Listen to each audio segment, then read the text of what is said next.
மெத்த பேஷண்ட்டுங்கெல்லாம் கொஞ்சம் அடிபட்டவங்களாம் இருந்தாங்க. என் தம்பி கிட்டத்தட்ட ஒரு 1.5 மணி நேரம் வரைக்குமே வரல. அதுக்கப்புறம் பாத்தீங்கன்னா உயிரையில் அங்கேயே ஸ்பாட் அவுட்னு சொல்லிட்டு கொண்டு வந்தாங்க. இவ்வளவு பேர் வேலை செஞ்சு அந்த பஸ்ல தான் வராங்க. எப்படி இந்த பஸ் நிர்வாகம் வந்து இவ்வளவு அஜாக்கிரதையா இருந்துச்சு? எத்தனை பேர் உயிர் போயிருக்குது, எத்தனை பேர் அடிபட்டு உள்ள கிடக்குறாங்க, இன்னும் இதுல எத்தனை பேருக்கு முடியாம இருக்குன்னு தெரியல. இவ்வளவு அஜாக்கிரதையா ஒரு பஸ் நிறுவனம் எப்படி இருக்கும்? அது என்ன காரணம்னா அவங்களோட அஜாக்கிரதை தான் மெயின். பஸ் ஒவ்வொரு தடவை எடுக்கும் பொழுது அது வந்து மெயின்டெனன்ஸ் கரெக்டா பண்ணிருக்கணும். எப்படி பிரேக் டவுன் ஆகும்? இவ்வளவு ஒரு ஹில் ஸ்டேஷன்ல வண்டி ஓட்டும் பொழுது அவங்க எவ்வளவு ஜாக்கிரதையா வண்டி ஓட்டணும். நம்ம கீழே வண்டி ஓட்டும் பொழுதே ஜாக்கிரதையா வண்டி ஓட்டணும். இதுல ஹில் ஸ்டேஷன் போது இன்னும் 10 மடங்கு அவங்க கவனமா இருக்கணும். எவ்வளவு வந்து எல்லாம் ஏழை மக்கள் தான் அதுல பிரயாணம் பண்ணுவாங்க. எல்லாமே கூலி வேலைக்கு போறவங்க. கரெக்டா அந்த பஸ் தான் கூலி வேலைக்கு போறவங்களுக்கு எல்லாம் அது ஏத்த பஸ்ஸா இருந்ததுனால அதுலதான் ஏறி வருவாங்களாம். 80 பேர் கிட்ட மேல இருந்தாங்களாம். 80 பேத்துக்கு மேல இருந்தாங்களாம். நிக்கிறதுக்கு இடம் இல்லையா. என் தம்பி வந்து டிரைவர் சீட்டுக்கு பின்னாடி இருந்ததுனால அவனுக்கு கை உடைஞ்சிருக்குது, காலு உடைஞ்சிருக்குது, இந்த இடத்துல அடிபட்டு இருக்குது, இங்க ஃபுல்லா காயம், நிறைய டேமேஜ் ஆயிருக்குது. வயசு 36 தான் ஆகுது, இன்னும் கல்யாணம் கூட ஆகல. காலையில என்ன சொல்லிட்டு போனா, இதே எங்க வீட்டுக்காரு முடி கட் பண்றதுக்கு வந்தான்.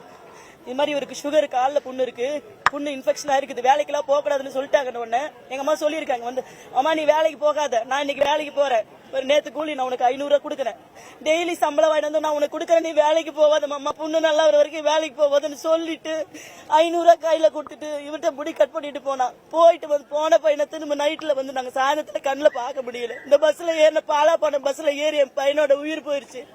எனக்கு ஒரே ஒரு தம்பி தான். எங்க அம்மா கால் நடக்க முடியாம இருக்கிறாங்க. எங்க அப்பா ஒருத்தர், அவரும் வேலை வெட்டிக்கெல்லாம் போக மாட்டாரு. ஏதோ வந்து எங்க அம்மா அந்த சத்துண ஊழியரா இருந்து பென்ஷன் 2000 வருது, அதுலதான் பொழைச்சிட்டு இருக்காங்க. இப்ப அவங்களுக்கு இந்த ஒரு இது இல்ல. எங்க அப்பா எங்க அம்மா யாரு காப்பது? நானுமே வந்து கூலி வேலை டைலர் கடை வச்சு ஒரு சின்னதா ஒரு கடை வச்சு செஞ்சிருக்கிறேன். இவரு சுகர் இருக்கிறதுனால இவரும் வேலைக்கு போறதுக்கு இல்ல, புண்ணு இருக்கு காலில். இப்படிப்பட்ட சூழ்நிலையில எங்க குடும்பத்துல ஒருத்தர் இழந்தது எங்களுக்கு பெரிய வருத்தமா இருக்குது. இதுல இருந்து நாங்க எப்படி மீண்டு வர போறோம்னு தெரியல. தயவு செய்து எல்லாரும் சேர்ந்து இந்த பஸ் நிறுவனத்தின் மேல ஆக்ஷன் எடுங்க. அசால்ட்டா விடாதீங்க. இது மாதிரி எத்தனை உயிரை வந்து அவங்க பறிப்பாங்கன்னு தெரியல. இவங்க அசால்ட்டா இருக்கிறதுனால தானே இத்தனை ஒரு விபத்து நடந்திருக்குது. ஒரு சின்ன பையன், என் தம்பி கூட உட்காந்து சின்ன பையன், 10 வயசு கூட இருக்காது, அந்த பையன் இறந்துருக்கான். பார்க்கும் போதே மனசு அப்படி கொதிக்குது. தயவு செய்து எல்லாம் சேர்ந்து பத்திரிகை நிறுவனம் எல்லாம் சேர்ந்து இந்த பஸ் கம்பெனி மேல ஆக்ஷன் எடுக்கிறதுக்கு உதவி செய்யுங்க. அசால்ட்டா விட்டுறாதீங்க. எங்களை மாதிரி ஏழை குடும்பத்துக்கு உதவி செய்யுங்க. என் பேரு கயல்விழி, நான் அவனோட அக்கா.